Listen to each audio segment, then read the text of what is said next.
বিহারে ভোটের ফলাফল বেরিয়েছে, সেখানে এনডিএ বিপুল ভোটে জয়ী হয়েছে। অনুপ্রবেশকারীদের ধরবো, বার করব, এই ভুয়ো প্রতিশ্রুতি দিয়ে তারা বিহারে ভোট করিয়েছেন। নাম বাদ দিয়েছেন, নাম জুড়েছেন, সব করার পর যে সর্বশেষ তালিকা তারা প্রকাশ করেছিলেন, সেখানে মোট ভোটারের সংখ্যা ছিল 7,42,00,000। খোদ নির্বাচন কমিশনার মিস্টার জ্ঞানেশ কুমার এই তথ্যটি দিয়েছিলেন, চিফ ইলেকশন কমিশনার উনি।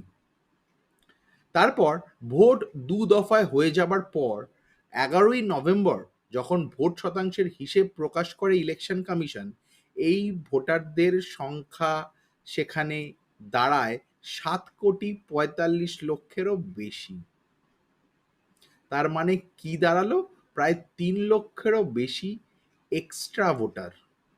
আর তারা আরো বলেছেন এই 7,45,00,000 নাকি আবার টোটালের 66%, মানে 34%, অ্যারাউন্ড 34% ভোটাররা ভোট দেননি। তাহলে কোথা থেকে এলো এই 3 লক্ষ এক্সট্রা ভোটার? ম্যাজিক নাকি? আপনারা নাকি নির্ভুল ভোটার তালিকা বানিয়েছিলেন। আর একটা কথা এখানে অ্যাড করব, এই রেজাল্টস দেখে ভুলেও বাংলার সাথে গোলাবেন না যেন। শেষে আমি দেবাংশু ভট্টাচার্যের দুটো লাইন কোট করব, আমার মাটি সইবে না, ইউপি বিহার হইবে না, বাংলা আমার বাংলা রবে, বন্ধু আবার খেলা হবে। ভালো থাকবেন।